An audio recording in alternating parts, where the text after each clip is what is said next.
നികേഷ് കുമാർ കുറെ കാലം India vision ചാനലിൽ തള്ളിക്കൊണ്ട് നടന്നു.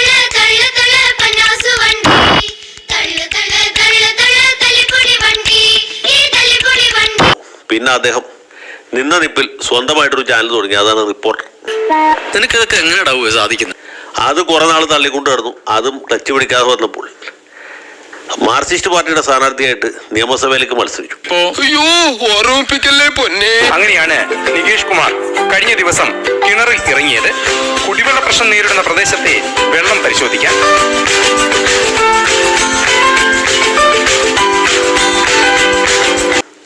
അദ്ദേഹത്തിന്റെ പിതാവ് സഖാവ് എം വി രാഘവൻ പണ്ട് മത്സരിച്ച് വാശിയോടെ അംഗം വെട്ടി ജയിച്ച അഴീക്കോട് മണ്ഡലത്തിലായിരുന്നു നികേഷ് കുമാറിന്റെ കന്നി അംഗം.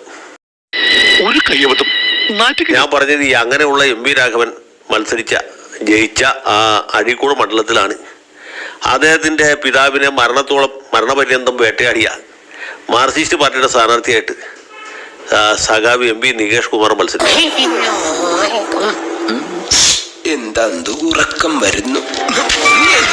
അന്ന് അദ്ദേഹം പറഞ്ഞു, ഞാൻ മാധ്യമപ്രവർത്തനം അവസാനിപ്പിക്കുകയാണ്.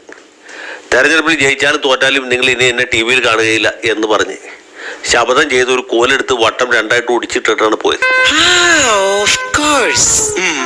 ഞാൻ ഓർക്കുന്നു, വല്ലാതെ ഓർക്കുന്നു.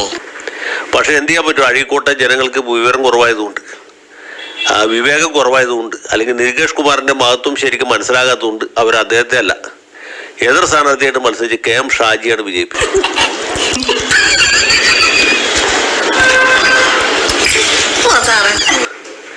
അദ്ദേഹം പിന്നീട് മാർക്സിസ്റ്റ് പാർട്ടിയുടെ പടകുടീരത്തിൽ ഒരു സ്ഥലത്ത് കണ്ടില്ല. പിന്നെയും പുള്ളി നിഷ്പക്ഷ മാധ്യമ പ്രവർത്തകനായിട്ട് റിപ്പോർട്ടർ ചാനലിൽ വന്നിരുന്ന് ചർച്ച നടത്താൻ തുടങ്ങി. ഒരു മാറ്റമില്ലല്ലോ. അങ്ങനെ ചർച്ച കുറച്ചു നാൾ നടത്തി. പിന്നെ ഇതിന്റെ ഉടമസ്ഥയെ കുറിച്ചൊക്കെ വലിയ തർക്കങ്ങളുണ്ടായി. സാമ്പത്തിക വിഷയങ്ങൾ ഉയർന്നു വന്നു. അവസാനം നികേഷും കൂട്ടരും ഇതിന്റെ മെജോറിറ്റി ഷെയർ നമ്മുടെ മുട്ടിൽ മരമുറി കേസിലെ സഹോദരന്മാർക്ക് വിറ്റു. അങ്ങനെ ഈ ചാനലിന്റെ പേര് ആൾക്കാർ മരമുറി ചാനൽ എന്നാക്കി മാറ്റി. എന്നാൽ മരമുറി ആക്കിയപ്പോഴെങ്കിലും ഇത് ഇട്ടിട്ട് പോകണ്ടേ? അതും ചെയ്തില്ല. പിന്നെ കുറച്ചാൾ കൂടി അതിൻ്റെ അകത്ത് കടിച്ചു തൂങ്ങി. ഞാൻ പോവൂല. നിന്നോട് പോകാനല്ലേ പറഞ്ഞത്? ഞാൻ പോവൂലെന്നാലും ഞാൻ ആദ്യം ഇപ്പതാ അതും ഉപേക്ഷിച്ചു. അദ്ദേഹം ഈ യോഗദണ്ഡം കമണ്ടലും ഇല്ലാതെ വനവാസത്തിന് പോവുകയാണ്. എവിടേക്ക്? മാർക്സിസ്റ്റ് പാർട്ടിയിലേക്ക്. സ്വാഭാവികം. ഞാൻ കേട്ടത് ശരിയാണെങ്കിൽ അദ്ദേഹം വരുന്ന നിയമസഭാ തെരഞ്ഞെടുപ്പിൽ കണ്ണൂർ ജില്ലയിലെ ഏതെങ്കിലും സുരക്ഷിതമായ മണ്ഡലത്തിൽ, അതുമല്ലെങ്കിൽ അതിൻ്റെ അപ്പുറം ഇപ്പുറമുള്ള ഏതെങ്കിലും മണ്ഡലത്തിൽ മത്സരിക്കാനുള്ള സാധ്യത. അദ്ദേഹം ജയിച്ച് കേരള സംസ്ഥാനത്ത് ഒരു MLA മന്ത്രിയായി കാണാൻ ഞാനും ആഗ്രഹിക്കുന്നു. വീണ ജോർജ് മന്ത്രിയായ പോലെ ആവല്ലേ എന്ന് മാത്രമാണ് നമുക്ക് ആകെയുള്ളൊരു പ്രാർത്ഥന. അതെന്തിനാടാ പന്നി ഇപ്പൊ പറഞ്ഞതല്ല? പിന്നീട് വരെ അവസരം കിട്ടിയില്ലെങ്കിൽ